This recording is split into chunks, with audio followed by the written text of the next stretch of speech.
보면서 오늘 성경에 기록된 대로 만물이 마지막이 가까웠는데, 만물이 마지막이 가까이 왔을 때 대비할 네 가지, 만물의 마지막이 가까웠을 때 대비할 네 가지, 이런 제목으로 말씀을 드리고자 합니다. 예수를 믿지 않고 교회를 나오지 않아도 너무 어처구니 없는 일들이나 행동들이, 상식적으로 도저히 받아들일 수 없는 일들이 벌어지게 되면 세상에 예수 믿지 않는 사람도 하시는 말씀들이 있습니다. 뭐라고 말해요? 말세야 말세, 이렇게 말을 합니다. 그 말은 말세가 오게 되면 우리가 상식적으로 이해하고 받아들이기 힘든 일들이 벌어지게 되어진다는 말이죠. 이 말세라고 하는 것은 그만큼 우리로 하여금 고통의 때요, 힘든 때요, 상식이 깨어지고 여러 힘들고 어려운 때라는 것을 우리에게 말씀해 주고 있습니다. 오늘 성경도 이렇게 말씀하고 있죠. 자, 우리 7절 말씀을 한번 전반전만 읽어보겠습니다. 만물의 마지막이 가까이 왔으니, 만물의 마지막, 이것이 말세지요, 말세. 근데 말세라고 하는 것은 점이 아니라 선이다, 이렇게 생각하면 됩니다. 말세는 어떤 지점을 말하는 것이 아니라 말세는 기간을 말한다고 말할 수 있습니다. 그러니까 말세는 시작이 예수님께서 이 땅에 오신 것, 탄생하신 것, 예수님의 초림이 말세의 시작이고요. 그리고 예수님이 다시 오는 예수님의 재림이 말세의 마지막입니다. 완성입니다. 그러므로 말세라고 하는 것은 예수님의 초림부터 예수님 재림할 때까지 기간입니다. 그래서 우리는 말세를 얘기할 때 이미 말세는 시작되었지만 아직 완성은 아니다라고 말합니다. 특별히 만물의 마지막이 가까이 왔다라는 말은 말세가 가까이 왔다, 끝이 되었다, 그래서 말세 지말이라고 부릅니다. 이 말세가 오게 되면, 이 말세가 지말이 오게 되어지면 어떤 현상이 벌어지냐에 대해서는 디모데후서 3장 1절에 이렇게 기록해 놓고 있습니다. 같이 읽어봅시다. 너는 이것을 알라, 말세에 고통하는 때가 이르러, 그랬습니다. 말세 때가 되면 사람들이 고통하는 때가 이른다, 그랬습니다. 그러니 이 말세가 되면 상식적으로 이해할 수 없는 일들이 벌어지고, 억울한 일들이 벌어지고, 힘든 일이 벌어지고, 견디기 어려운 일들이 벌어져서 우리에게 많은 고통을 준다는 겁니다. 그렇기 때문에 말세는 참 견디기 힘들고 어려울 때인 것이 틀림이 없습니다. 그러므로 말세의 이 힘들고 어려운 고통을 우리가 잘 이겨내려면 우리가 미리 대비를 해야 합니다. 이번에 포항에 지진이 심하게 일어나면서 지진을 어떻게 우리가 좀 대비를 해야 되겠다, 어떻게 건물을 지어야 되겠다라는 말들이 많이 퍼지고 있지 않습니까? 말세는 고통할 때일 수밖에 없습니다. 그렇다면 이 말세 때에 우리가 어떻게 말세의 이 고통의 충격을 줄이고 말세를 어떻게 잘 이겨낼 수 있느냐, 그것은 바로 유비무환, 미리 준비하면 환난이 없다라는 말씀처럼 미리 우리가 대비하고 준비해 나가면 말세에 고통한 때이지만 고통을 이겨내고, 그리고 대비해 나감으로 그걸 극복해 나갈 수 있다는 말입니다. 오늘 말세에 만물의 마지막이 가까웠다 하면서 오늘 베드로는 네 가지를 꼭 대비해야 된다. 그래서 이 말세의 고통한 때를 이겨내야 된다고 말을 하고 있습니다. 그러면서 무엇을 해야 된다라고 대비할 것을 말하고 있으면서 또한 베드로는 어떻게 그것을 대비해 나갈 것이냐까지도 상세하게 방법론까지 말씀해 주고 있습니다. 오늘은 만물의 마지막에 가까워서는 대비할 네 가지에 두 가지만 말씀을 드리고 7절과 8절 말씀을 드리고 다음 주간에 우리가 8절, 9절, 10절에 대해서 말씀을 드리고자 합니다. 오늘 두 가지로 말씀을 드리는 첫 번째는, 만물이 마지막 때 대비할 첫 번째는 정신을 차리고 근신하며 기도하라. 정신을 차리고 근신하며 기도하라고 우리에게 당부를 하고 있습니다. 우리 7절 말씀을 우리 한번 읽어보겠습니다. 만물의 마지막이 가까웠으니 그러므로 너희는 정신을 차리고 근신하라 그랬습니다. 근신하여 기도하라. 만물의 마지막이 점점 가까우면 제일 첫 번째 우리가 대비해야 될 것, 이 고통의 때를 이겨나고 극복하기에 가장 중요한 것이 뭐냐? 베드로는 기도해라. 기도해라. 그러면서 구체적으로 어떻게 기도해야 된다는까지를 말씀해 주고 있습니다. 정신을 차리고 그리고 근신하여 기도하라. 이 말은 바꾸고 말하자면 말세지말에 오게 되면 많은 성도들이 기도는 하는데 정신을 차리고 기도하지 않고 근신하여 기도하지 않는다는 말입니다. 많은 성도님들이 기도해야 된다는 걸 아는데 기도가 잘 안 됩니다 라고 말합니다. 그런 가운데 만물의 마지막 때가 오게 되면 얼마나 고통에 힘드는 때가 오게 되는데, 그러므로 우리가 이 고통의 때를 잘 이겨내려면 우리는 정신을 차리고 근신하여 기도해야 됩니다. 왜 베드로가 이렇게 만물의 마지막이 가까웠을 때 기도에 대해서 정신을 차리고 근신하여 기도해야 했냐면 그 이유가 있습니다. 베드로가 이전에 실패에 빼지는 경험을 한 적이 있지 않습니까? 그래서 베드로전서 오늘 읽었던 4장 7절에도 이 말씀이 기록했지만 베드로전서 5장 8절에도 비슷한 말씀이 기록되어 있어요. 베드로전서 5장 8절입니다. 우리 한번 읽어봅시다. 근신하라 깨어라 너희 대적 마귀가 우는 사자같이 두루다니며 삼킬 자를 찾나니. 바로 우리가 근신하고 우리가 정신 차리고 깨야 되는 이유는 바로 너희 대적 마귀가 우는 사자같이 두루다니며 오늘도 삼킬 자를 찾고 있는 바로 그런 때이기 때문에 그렇다는 말입니다. 어떤 분들은 마귀가 정말 존재하나? 라고 생각하는 분이 계십니다. 그런 분들이 마귀에 빠지기 쉽습니다. 왜냐하면 분명히 마귀는 우리 하나님도 예수님도 성경은 존재한다고 말합니다. 그런데 우리는 보이지 않으니까, 느껴지지 않으니까 없는 것처럼 그렇게 느껴지지요. 종종 우리 속담도 그런 게 있잖아요. 내가 뭐 씌었나? 내가 마귀에 씌었나? 귀신에 씌었나? 라고 우리 속담에 있는 걸 보면 분명히 마귀는 우리 가운데 보이지 않지만 오늘도 투명인간처럼 우리를 조종하고 우리를 속이고 우리를 넘어뜨리고 우리를 망가뜨리고 있다는 말입니다. 마귀를 어디에 비유하고 있습니까? 우는 사자에 비유하고 있습니다. 왜 울까요? 사자가 먹이를 찾아서 배가 고파서 지금 울고 있는 것입니다. 그래서 두루 다니면서 삼킬 자를 먹잇감을 찾고 있는 중에 있습니다. 이 대적은 우리를 잡아먹는 대적 마귀입니다. 동물의 왕국 보신 적 있으시죠? 동물의 왕국을 가만히 보시면 어떻습니까? 동물의 왕국을 보게 되면 그 백소의 왕 이 사자도요, 먹이를 사냥할 때 보면 바바하게 머리를 들고 그렇게 노출시키며 먹이 사냥을 하지 않습니다. 바짝 엎드려서 그리고 살 기어가면서 먹이에 접근해서 먹이 사냥을 합니다. 그러므로 우리의 대적 마귀는 오늘도 우는 사자처럼 오늘 잡아먹을 자가 없는가를 두루다니며 삼킬 자를 찾고 있습니다. 오늘 예배드리고 말씀 듣는 여러분들 중에서도 어떻게 하면 이 말씀이 그들 가운데에 스며들지 못하도록, 받아들이지 못하도록 오늘 두루다니며 삼킬 자를 찾고 있는 중에 있을 것입니다. 어느 목사님이 그런 말씀 하시더라고요. 예배 시간에 조는 분들은 마귀가 안수한다.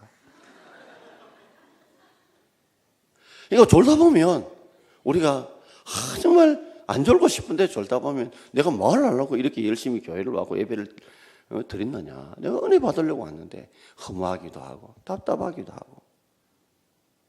이상하게 찬송 부를 때까지는 그렇게 잠이 안 왔는데 말씀만 들으면 이 잠이 오는 걸 보면 이건 목사의 잘못도 크다고 싶어요. 졸게 만든 죄. 그러나 여러분 일단 눈을 부릅뜨시고 정신을 차리고 기도하세요. 정신을 차리고 말씀을 들어야 한다는 말입니다. 오늘도 마귀는 오늘도 두루다니며 삼킬 자를 찾고 있기 때문에 베드로는 정신을 차리고 기도하라고 말하고 있습니다. 베드로가 실패했던 사건이 어떤 사건입니까? 예수님께서 십자가에 못 박히기 전에 그때 예수님께서 베드로를 향해서 지명하게 그랬죠. 오늘 닭 울기, 내일 닭 울기까지 너가 나를 3번 부인하리라. 닭 운다는 시간까지 횟수도 3번이라고 또 예수를 부인한다는 분명한 사실까지도 이야기해 놓았지만 베드로는 그것을 받아들이지 않았습니다. 베드로는 어떤 사람입니까? 주는 그리스도 살아계신 하나님의 아들이라고 처음으로 신앙 고백했고 예수님께서 베드로를 향해서 뭘 했습니까? 내가 내 신앙의 고백 위에 내가 내 교회를 세우겠다고 인정받았던 그 베드로입니다. 그러니 베드로의 고백, 이 예수님께서 너가 닭 울기 전에 나를 3번 부인하게 할 때 베드로가 뭐라고 말했어요? 세상 사람은 다 떠나도 나는 주를 떠나지 않고 주를 배반하지 않겠다고 자신만만하게 혼장담했습니다. 예수님께서 겟세마네 십자가를 질 힘을 얻기 위해서 겟세마네 동산에 올라 기도하러 올라가셨죠. 그때 데려갔던 3명의 제자가 베드로, 야고보, 요한입니다. 예수님께서 정말 열심히 기도하기를 원했는데 베드로, 야고보, 요한은 어떻게 했습니까? 졸았습니다. 잤습니다. 그때 예수님께서 이 베드로에게 하신 말씀이 바로 이 말씀이죠. 마가복음 14장 38절 말씀 읽어봅시다. 시험에 들지 않게 깨어있어 기도하라. 이 시험은 하나님 주시는 시험이 아니에요. 마귀가 주는 시험이에요. 이 말을 한번 뒤집어 보십시다. 바꿔 말하자면 깨어 기도 안 하면 뭐에 든다고요? 마귀의 시험에 든다는 거죠.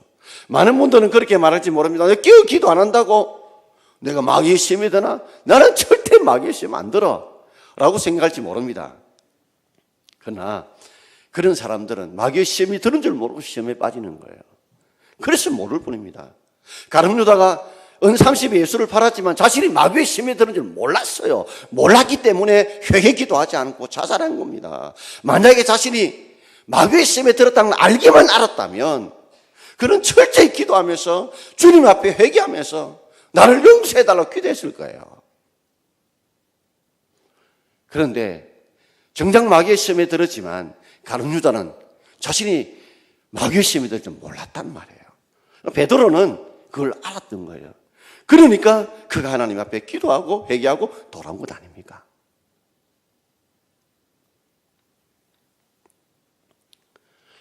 우리가 정신을 바짝 차리고 우리가 깨어 기도하지 않으면 마귀의 시험에 빠질 수 있는 줄 알고 우리가 정신을 바짝 차리고 우리가 깨어 기도해야 될 줄 믿습니다. 아마 여기 오신 모든 분들 중에 정말 정신을 차리고 기도하고 싶지 않은 사람이 어디 있겠습니까? 근데 많은 분들이 기도가 잘 안 된다고 그래요. 왜 기도가 안 될까요? 보통 2가지 이유 때문에 그렇습니다. 하나는 바쁘다 바빠요. 옛날에 개그맨이 일단 바쁘다 바빠 하는 말처럼 너무 우리 일들이 많고 바쁩니다. 목사님 제 자신도 정말 바쁘고 바쁩니다. 성령들도 바쁘고 바빠요. 이런 일 저런 일 하다 보니까 바쁘다 보니 우리가 정작 기도할 시간과 집중할 여유들이 없다는 거예요. 그러다 보니까 깨어 기도해야 되는 줄 알지만 너무 바쁘다 보니 기도할 시간을 못 내는 겁니다. 그러니 우리가 마귀의 시험에 빠질 수밖에 없다는 거죠. 더 큰 문제는 우리가 바쁘면서 또한 생각도 많아지잖아요. 옛날에 모 대중가수가 들었던 노래 제목처럼 앉으나 서나 당신 생각이라는 노래 있잖아요. 우리 성도님들도 보면 앉으나 서나 돈 생각, 앉으나 서나 자식 생각, 앉으나 서나 건강 생각, 앞날 생각, 염려와 걱정의 생각들로 우리 가득 차 있지 않습니까? 그러다 보니까 너무 많은 생각들이 우리 간에 가득 차다 보니까 짬뽕 되다 보니 정신을 차리고 기도해야 됨에도 불구하고 기도를 하는데 정신을 못 차리고 기도할 때가 많거든요. 여기 주부님들은 종종 그런 실수 한 번씩 해보셨죠? 분명히 내가 설탕 부어야 되는데 소금 부은 적은 없으십니까, 여러분? 간을 다고 소금하고 그리고 설탕은 어떤 데 보면 맛 안 보면 잘 모를 때 있거든요. 그처럼 우리가 이 말세가 오면 우리를 자꾸만 바쁘게 만들고 우리로 하여금 자꾸만 수많은 생각에 거기에 함몰되게 만들어서 정신을 차리고 기도하지 못하도록 정신을 차리고 말씀 듣지 못하도록 만든다는 겁니다. 여러분 우리가 오늘 예배 드리는 시간만큼만 해도 눈을 부릇함 뜨시고 정신을 바짝 바짝 차리시고 내게 주시는 말씀으로 들을 수 있기를 바랍니다. 오늘도 마귀의 내가 이 예배 시간에 말씀 듣는 시간에 마귀의 밥이 되지 않겠다 라는 그런 마음을 가지고 정신을 바짝 내게 주시는 말씀으로 받아들이면 좋겠습니다. 요상한 게요, 금방 찬양대가 찬양 부를 때가 눈 다 뜨고 있었어요. 근데 말씀을 듣는 순간에 몇 초, 몇 분 점점 지나면 하나 둘 이런 게 보인단 말이에요. 그러니 오늘 내게 주시는 말씀으로 여러분께서 받으신다면 분명히 마귀의 밥이 아니라 하나님의 은혜를 충만하게 우리에게 부어주실 줄 믿습니다. 우리가 정신을 차리고 기도해야 되는 이유는 많은 분들이 기도하면 무슨 기도하는지 생각이 안 난대요. 특별히 어떤 때는 우리 권사님들, 집사님들이 한 번씩 기도 시간 오면 막 기도했는데 뭘 기도했지 몰라요. 이런 분들이 계세요. 여러분, 우리가 정신을 차리고 내가 무슨 기도를 하고 있는지, 내가 어떻게 기도를 하고 있는지, 내가 지금 기도하는 것이 믿음의 확신을 가지고 기도하고 있는지 우리 정신을 바짝 차리고 우리가 깨어 기도할 수 있기를 바랍니다. 참 제 목사의 딜레마 중에 하나가 목사의 설교 제목을 잡을 때입니다. 성도님들이 정말 신기한 것이 예배당 문만 나가면 제가 물어보거든. 오늘 목사의 설교 제목이 뭡니까? 물으면 아는데 하다 대답을 못하는 분이 계세요. 그래서 정말 목사가 설교 제목을 잡을 때 좀 성도들이 쉽게 기억할 수 있도록 잡으려고 하는데 또 설교 제목 속에서 뭔가 메시지에 의미를 부여하기 위해서 설교를 잡으려고 하거든요. 그래서 오늘 사실은 만물의 마지막에 가까워왔으니 요것만 딱 잡으려고 했는데 그런데 만물의 마지막에 가고 어쩌란 말이야. 그래서 대비할 4가지 이렇게 덧붙인 거예요.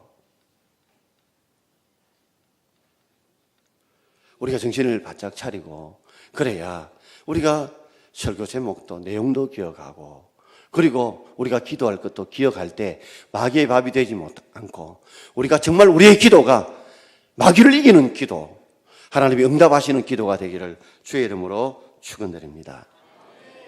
또한 우리는 근신하며 기도해야 돼요. 근신이라니까 잘 마음에 와닿지 않죠. 근데 학교 다닐 때 우리 근신 받으신 분 혹 있으십니까? 근신하면 뭔가를 좀 작은 잘못을 하게 되면 그 잘못에 대해서 깊이 반성하라라고 근신을 줍니다.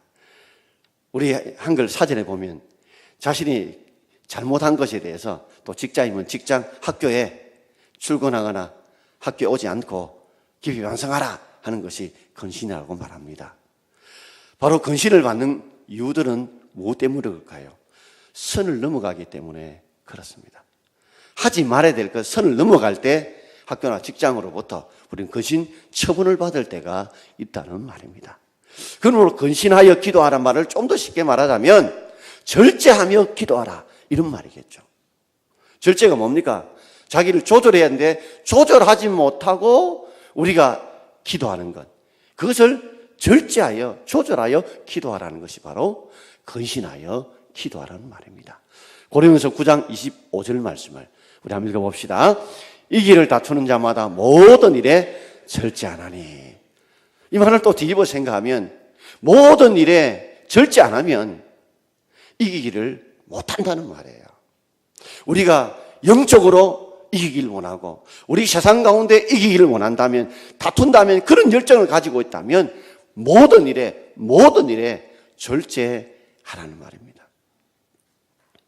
많은 성도님들이 참 기도할 시간이 없고 기도가 잘 안 된다는 것 중에 하나가 이 절제를 하지 못하기 때문에 기도하지 못할 때가 얼마나 많은지요. 마귀는요, 우리로 하여금 이 근신하여 절제하며 기도하지 못하도록 너무 재밌는 것을 많이 만들어 놓았어요. 우리나라 드라마 왕국이잖아요. 얼마나 재밌는 드라마들이 시간별로 있어요. 옛날에 시골에서는 예수를 믿고 교회 나가시면 대부분 다 새벽기도 다 나갔습니다. 왜요? 해가 지고 불 꺼지고 나면 할 일이 없어요. 그럼 8시, 9시쯤 주무시거든요. 그러면 3시, 4시 눈이 떠여질 수밖에 없어요. 그러면 새벽기도 자기 나와요.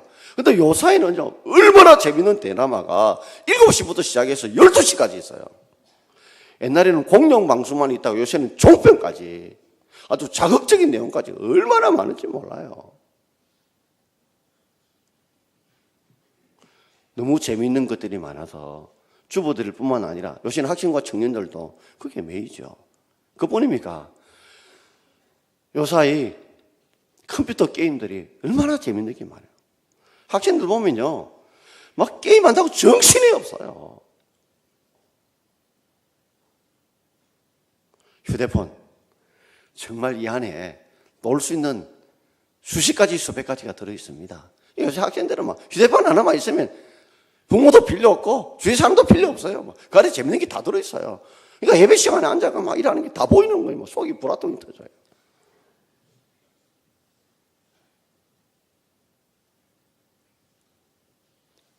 그뿐입니까?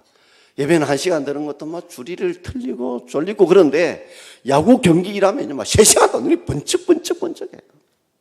참 고민이 있습니다. 야구 경기처럼 저렇게 재미있게 예배를 드리고 설교할 수는 없는가 하면서 제 자신이 어떤 때는 좌측이 될 때도 있어요. 세상에 재미있는 게 너무 많은 거예요. 어른물이 그러대요. 아니, 예수 믿는 목사님들, 장로님들은 술도 안 먹고 어떻게 오랫동안 왜 그렇게 재밌게 노느냐 하면요, 여러분 가보시면요, 말만 해도 재밌잖아요. 여러분 주부들은 이야기하다 보면요, 2시간 이야기해도 다음에 또 만나 이야기하다 이럽니다. 마음만 통하면요, 그렇게 재밌어요. 이 재밌는 것에 빠지다 보니까 우리가 정신을 차리고 우리가 절제하며 기도하지 못하고 있다는 거죠. 오늘 여러분, 우리가 재밌는 거 조금 절제할 수 있기를 바랍니다. 너무 지나치지 말고 조금 절제해서 드라마도 볼 것만 보시고 또 게임이나 할 것만 하시고 나머지 시간은 우리가 좀 근신하여서 정신을 차리고 주님 앞에 기도할 때 우리가 마귀를 이기고 하나님의 은혜와 복을 충만하게 누릴 수 있는 저와 여러분 되길 바랍니다. 특별히 주일 되시거든 토요일날 또 재밌는 거 많이 하거든요. 한번 재밌는 거 하다가 꼭 통닭시켜 가지고 또 먹다 보면 배부르고 이러다 보면 그 영향이 이 예배 때 나타나거든요.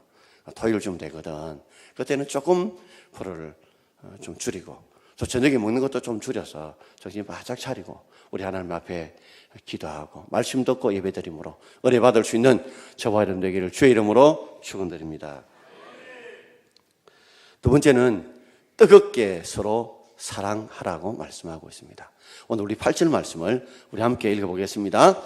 무엇보다도 뜨겁게 서로 사랑할지니 사랑은 허다한 죄를 덮느니라. 만물의 마지막이 가까울 때 무엇보다도 뜨겁게 서로 사랑하라 했는데 남녀간에 연애할 때는 정말 뜨겁게 서로 사랑하잖아요. 근데 이 사랑의 오늘 목적 본질은 그게 아닙니다. 바로 그 다음 단락에 나오는 사랑은 허다한 죄를 덮느니라. 사랑은 허다한 죄를 덮느니라. 바로 허다한 죄를 덮을 수 있는 사랑이 이 세대에 이 말세 지말에 필요하다는 말이에요. 많은 사람들이 사랑을 노래하지만 이 말세 지말에 허다한 사랑을 덮을 만큼 그런 사랑들이 우리에게 부족하다는 겁니다. 마귀는요, 병도 고칠 수 있고요, 능력도 기적도 베풉니다. 마귀가 못하는 게 하나 있어요. 뭘까요? 사랑입니다. 더더욱더 허물을 덮는 이런 사랑은 절대 마귀가 할 수가 없어요. 그렇기 때문에 마귀는 우리의 가정과 우리 공동체와 우리 개인을 깨뜨리기 위해서 허다한 죄를 덮는 사랑이 아니라 허다한 죄를 덮지 못하고 까발치도록 덜추도록 그래서 우리를 사랑하지 못하게 만들므로 우리 가정과 우리 교회 공동체를 깨뜨리거든요. 요사이 신문이나 방송, 인터넷을 보게 되면요, 얼마나 많은 걸 덜추고 까발치는지 몰라요. 여러분 그렇습니다. 우리가 굶은 거, 암덩어리는 도려내야 합니다. 당연히 도려내야 돼요. 그러나 의사가 사람을 죽이기 위해서 암을 도려내지 않습니다. 살리기 위해서 암이나 굶는 것을 도려내는 거예요. 그러므로 우리가 죄를 그저 덮어두고 비호하라는 말이 아니라 드러낼 건 드러내야 되죠. 그리고 수술할 건 수술해야 되지만 그 사람을 살리기 위해서 그 공동체를 살리기 위해서 우리가 수술을 해야 된다는 말입니다. 가늠한 여인을 향해서 예수님께서 뭐라고 말씀하셨습니까? 돌 들고 있는 자들에게 죄 없는 자가 돌로 치라고 했습니다. 그들은 어느 누구도 돌을 가지고 가늠한 여인을 치지 못했습니다. 예, 그렇습니다. 가늠한 여인은 반드시 그 가늠한 것에 정죄를 받아야 됩니다. 대가와 심판을 지불해야 합니다. 그러나 자신은 죄 없는 자처럼 돌로 던져서는 안 된다는 겁니다. 여러분, 털어서 여기 문제 안 나오는 사람이 있습니까? 털어서 문제 안 나오는 사람이 있습니까? 다 있습니다. 그렇다면 우리가 혹시 사람이 잘못하더라도 나도 죄가 있던 줄 알고 사랑과 애정을 가지고 우리가 상대를 살리기 위해서 그 죄를 고쳐주기 위해서 바꾸기 위해서 우리가 노력하고 힘써야 될 줄 믿습니다. 이게 실제 있었던 일이죠. 가정법원에서 어떤 재판장이 판사가 이래 보는데 이혼 사유가 감자에 나온 거예요. 이게 무슨 이유냐 읽어보니까 이런 내용이었다는 겁니다. 부부관계가 썩 좋은 건 아니었던가 봐요. 그런데 그 휴일에 그래도 아내가 남편에게 감자를 제가 줬는데 주면서 거기에다가 설탕을 좀 내놓았던가 봐요. 남편이 약간 비꼬는 틀어 아니 감자를 설탕에 찍어 먹으라고? 이런 거예요. 그래서 아내가 그 말을 받아서 아니 설탕에 찍어 먹으면 되지 그럼 어떻게 해야 되느냐고 하니까 그 다음에 남편 말이 이렇게 설탕에 찍어 먹으니까 너희 집안이 그 꼴이야 이런 거예요. 여러분 설탕 찍어 먹는 거하고 집안 꼴하고 무슨 상관이 있습니까? 그동안 감정이 좀 쌓였던가 봐요. 서서히 이 찐 감자의 설탕을 통해 폭발하기 시작한 거예요. 사람들은 말을 하거나 뭘 하다 보면 앉으려고 합니다. 꺾으려고 해요. 이기려고 해요. 자기 주장을 내세우려고 그래요.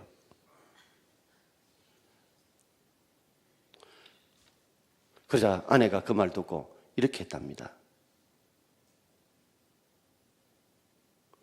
당신 집안은 네 동생이나 교육 잘 시키라마. 이래가지고 그때부터 한 가지 한 가지를 꺼잡아내기 시작한 겁니다. 허물들을 덜 추어내기 시작했어요. 치고받고 싸우다가 재판정까지 온 겁니다.